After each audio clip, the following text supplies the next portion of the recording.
1,150 square kilometers, which means 440 square miles.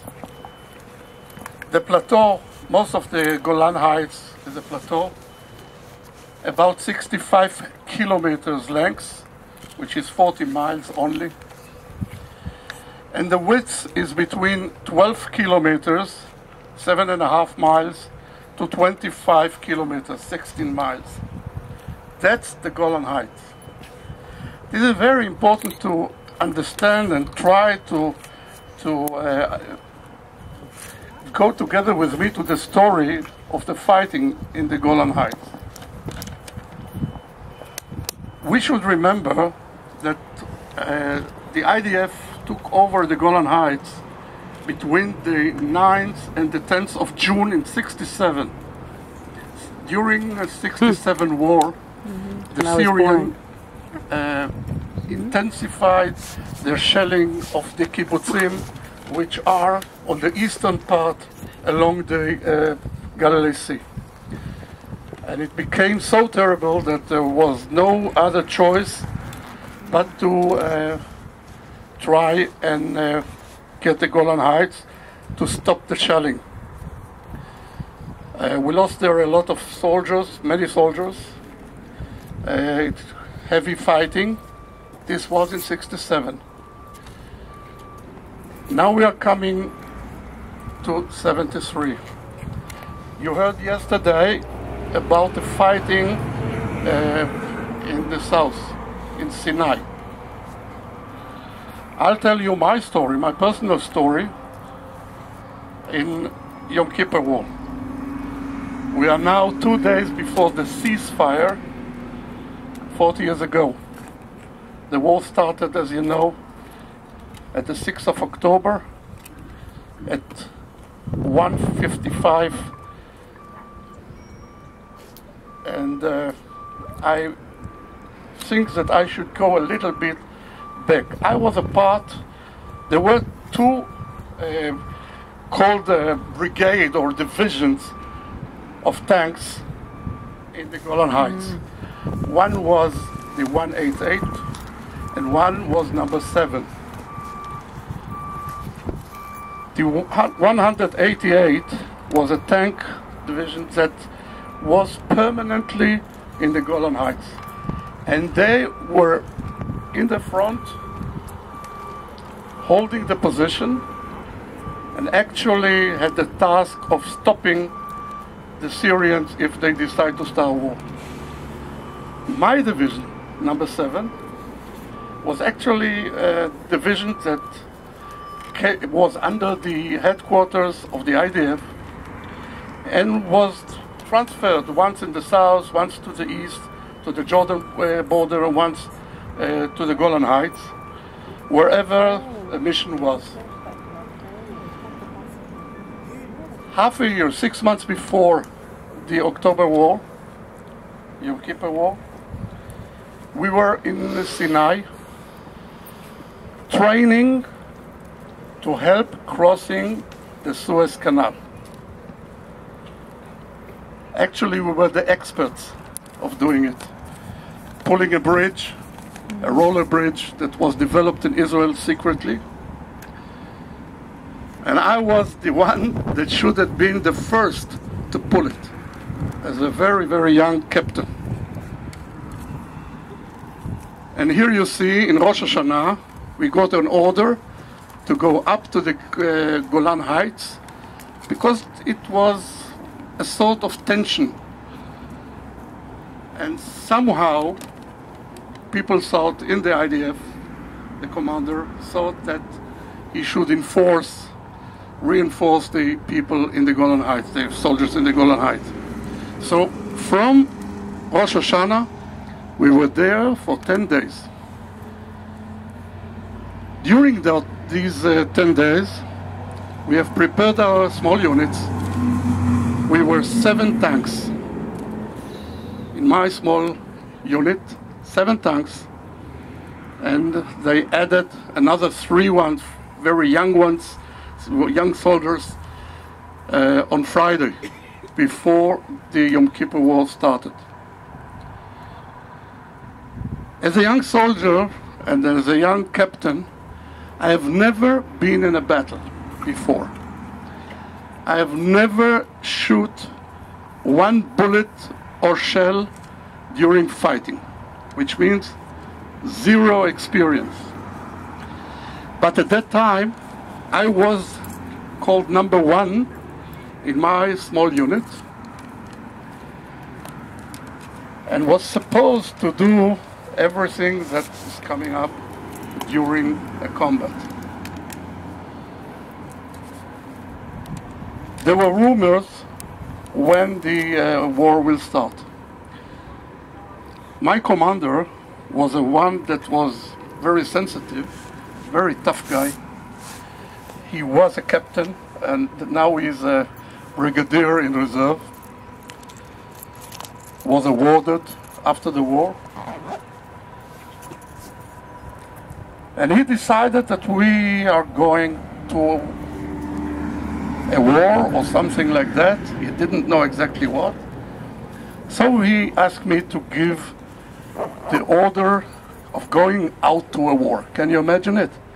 I'm as small as, 2 years older than you are, 22 years old, standing before my soldiers and giving orders of going out to war. Have never been there before.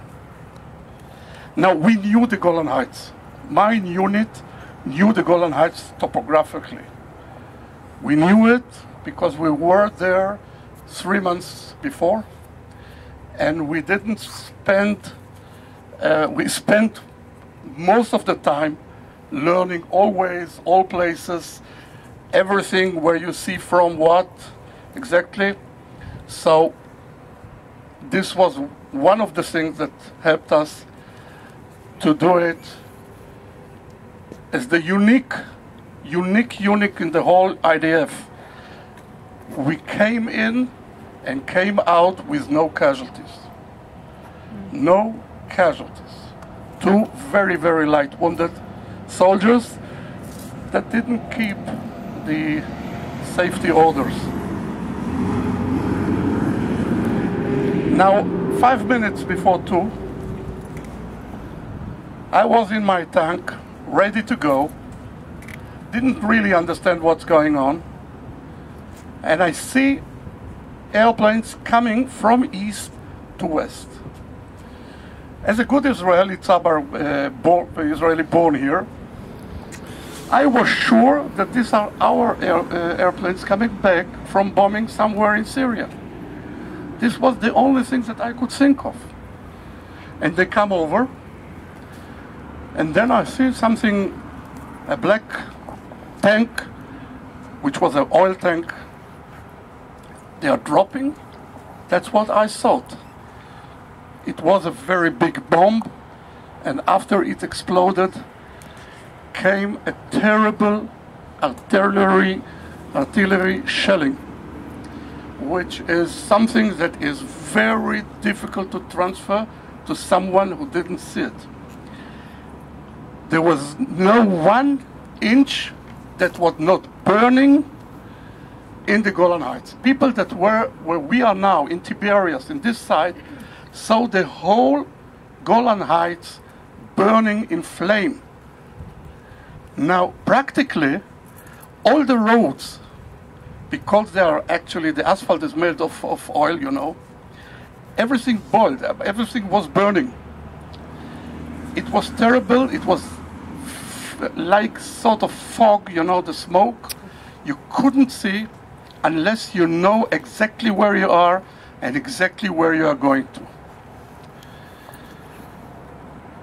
After about 6 or 8 hours of fighting, the IDF headquarters understood in the north where we are now that there is no way to protect the Golan Heights but to divide the Golan Heights to 2 parts.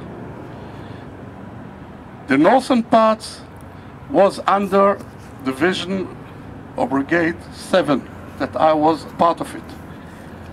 And the southern was under the 188, as I told you before.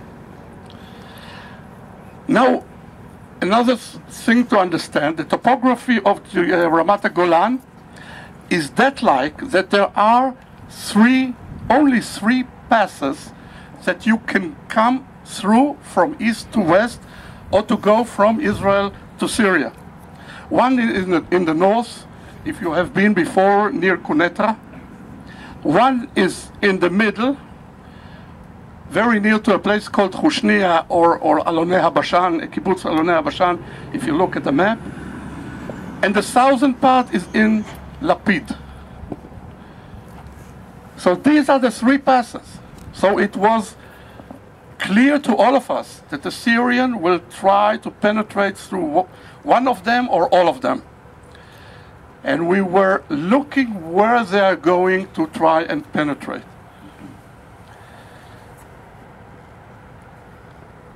At about 2 o'clock at night, after fighting from 2 o'clock,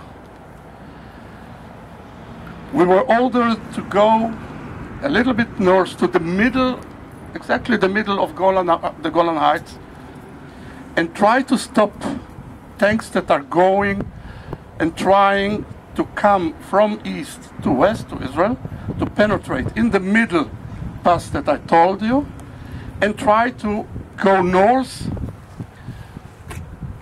and of course come in the back of Division 7. And if they could do it, if they would have done it, there was actually, after these hours of fighting, no way that Division number 7 could survive it. We were, after 5 hours, with 105 casualties in the division. After 4 days of fighting, out of 105 tanks, we were 26. So that just to get the proportion of what went on these Golan Heights. We didn't know how many tanks are coming in front of us. We tried to get information. We asked in the radio how many are they, and one of the officer of 188 that saw them said, "You must stop them." And we asked again, how many are there? "You must stop them." Now we were at that stage 7 tanks. That's all. So the only way to try and stop them was to make an ambush in a place that we knew before. As I told you, 3 months before we were there, and try to hit them. The 7 tanks started the fighting at about 2:30 at night and ended at about 5 o'clock, 6 o'clock in the morning. I really don't know the exact time, but this is now the historian, the people that are investigating it, they are talking about 5, 6 o'clock in the morning. We stopped them. We hit 60 Syrian tanks. And why I know there are 60 and not 50 and not that, for 2 reasons. One is that we counted them. At the end, we were asked to give a report how many tanks we think we stopped. So there was no other way but to count them. And secondly, was now, you know that after 40 years, it's exactly in the States, in Europe, after 40 years of war, research are coming out. And there is I think he is a lieutenant colonel in the reserve that made this research in the intelligence, and he came now out with a book saying that the Syrian are reporting that they have lost a brigade. So this was the one point of fighting. From there on, we continued fighting like hell. And as I told you, we were in the northern part, okay, of the Golan Heights. The Syrians couldn't penetrate us. So they came from, as I told you, in the middle. And there were hundreds of tanks, trucks with special units, commando.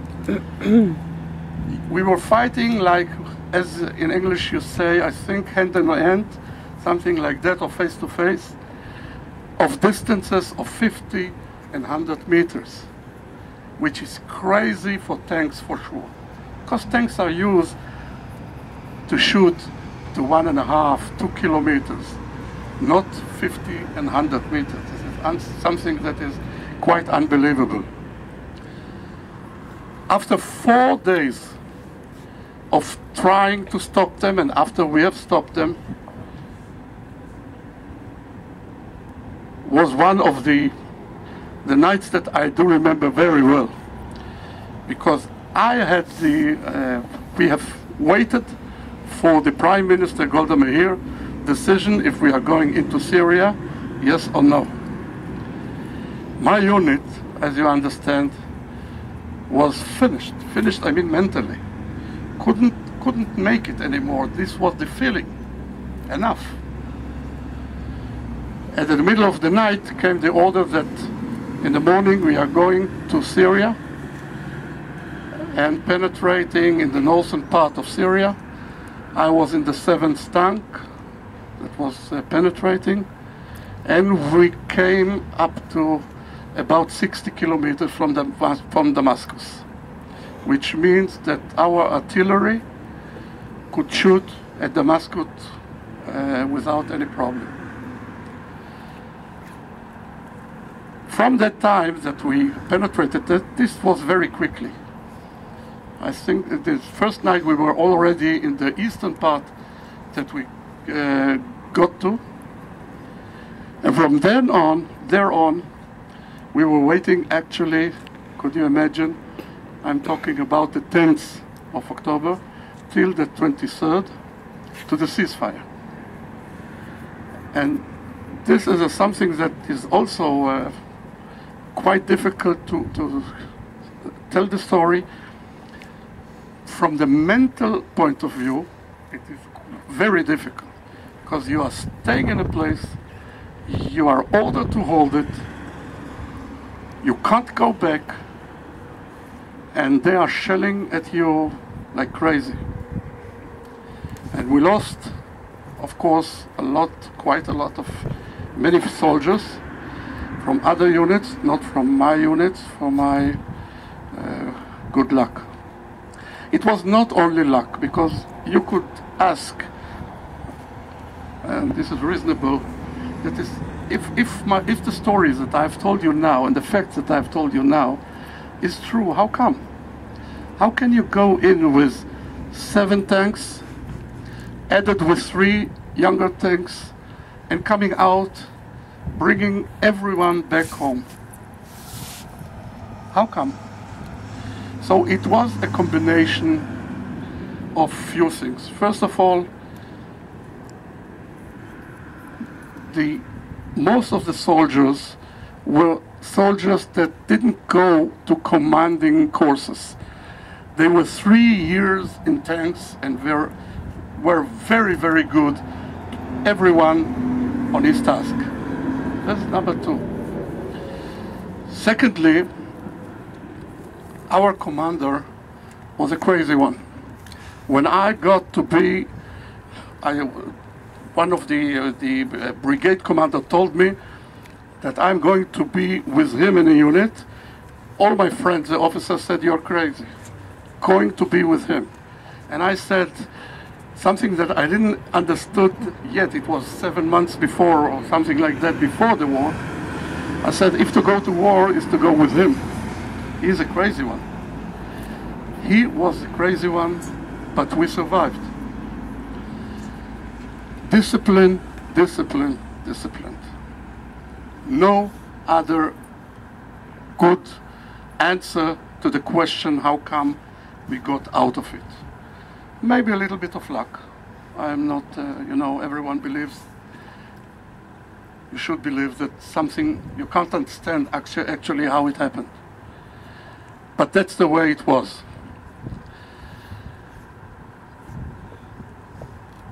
The unit, our unit, all the soldiers, we didn't meet for 30 years.